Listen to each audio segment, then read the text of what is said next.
Okay, hello everybody. I'm Michael Skyer, and I'm inviting you to think with me through a concept that has never been seen before. When I talk about this idea, we're looking at deaf pedagogy and the design of curriculum, how aesthetics are intertwined, and how power is navigated within each of the systems in education. For a very long time, there has been no research, there has been no studies about the social aspect and visual tools in a classroom. We see how students learn and how we teach using vision and visual cues, but we haven't looked at that, so that's what we're looking at here.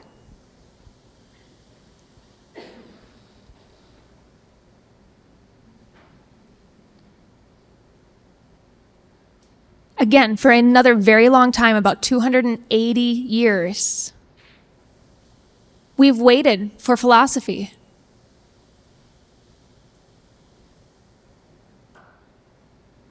So what do? We start collecting data. Data is the key.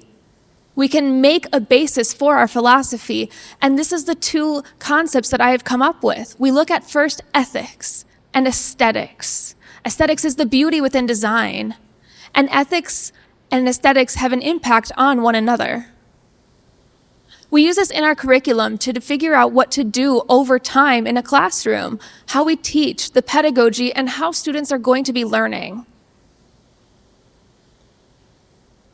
We look at things through a deaf positive view.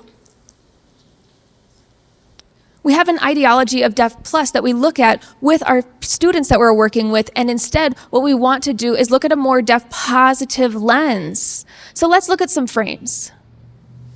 Let's value deaf people, value sign language, value diversity in the classroom, and bring that to the researching space. So how do we conceptualize aesthetics in a classroom? How do we make a decision to have that foundation? What metrics do we use? How do we learn from this? We want to make use of two focus points.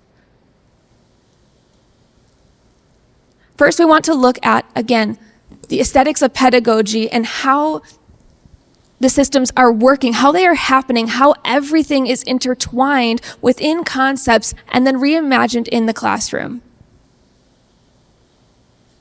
For 3 years, I collected data.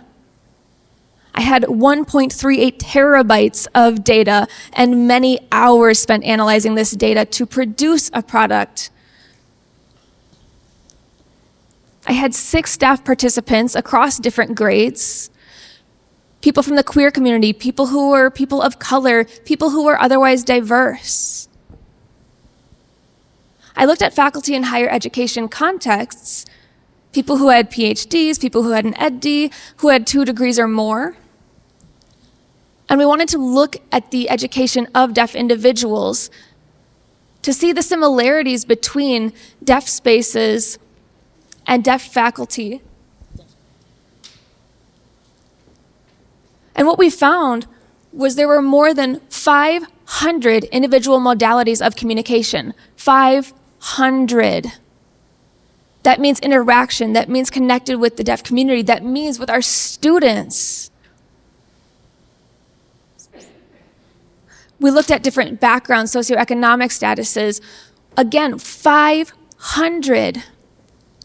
More examples of different types of interactions, of different back and forth, example after example after examples, 700 pages altogether.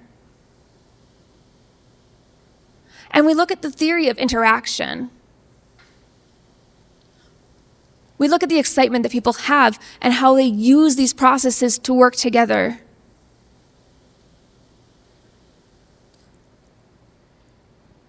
We look at power and a social focus, like the impacts that ethics have on an individual. What do they do? What decisions do they make? What do teachers decide? We looked in these contexts of these questions. Now, all of these philosophical lenses had led us to Welt. How information is taken in, A unitary sensory experience not defined by loss, but as a profusion of modalities. The exact way that students learn. We look at time and space and how they are understood. We look at all of the details from each and every occurrence.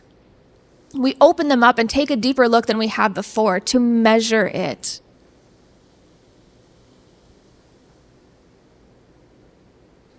In deaf education, for a very long time, we've seen this refusal to actually accommodate, adapt, and empower where people are. Instead of disempowering, we've come to adaptation. We've come to meeting people where they are, where they're equally as strong as they can be. We also have multimodal transductions. It's a specific way that deaf faculty can take ideas and modify them in several different ways to establish a new reality for the deaf student. We look at all of this connected with power. Who has the power? Who is the power taken from in deaf education? Historically, power is taken from deaf individuals. And we as faculty alone have that power. Thank you. That's me.